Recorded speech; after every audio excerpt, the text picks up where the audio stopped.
અંદર Indian institute of technology, national institute of technology સહિતની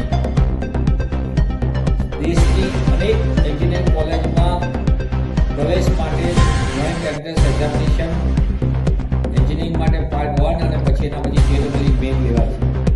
2026 માટેના રજિસ્ટ્રેશનનું જેવું પોર્ટલ ખોલતાની સાથે જ એમાં જે નિયમ મુજબ છે, જે ઓક્ટોબર મહિનાની 31 તારીખ સુધીનું છે, એ JEE માટેના રજિસ્ટ્રેશન માટેની જ્યારે પોર્ટલ ખોલે ત્યારે વિદ્યાર્થીઓ સૌથી પહેલાં સર્નેમ સાથે ખોલે છે અને પછીનું રજિસ્ટ્રેશન એનું ચાલુ છે.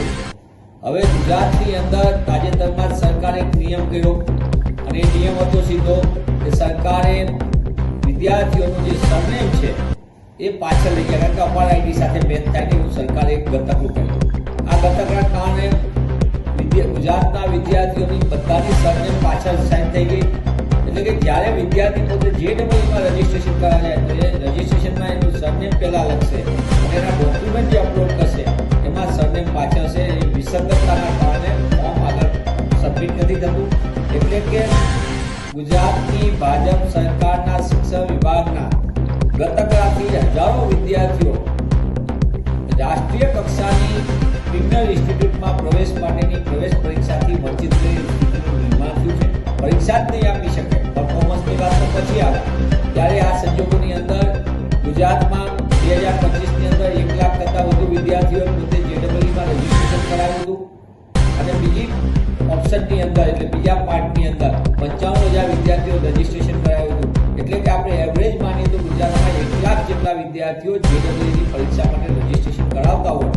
એમને સરકારના આવા ગતકડા બુદ્ધિ વગરના એના કારણે વિદ્યાર્થીઓનું રજિસ્ટ્રેશનથી જ અટકી જશે અને પ્રવેશ પરીક્ષાથી વંચિત રહેશે.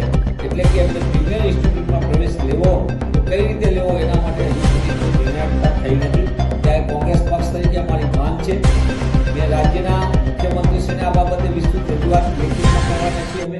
અને સાથે સાથે JEE-નું જે CBSEની તરફથી જે નોડલ એજન્સી તરફથી જે છે એને પણ અમે વિસ્તૃતપણે આ વિસંગતતા દૂર થાય તેના માટેની વિનંતી કરવાના છે.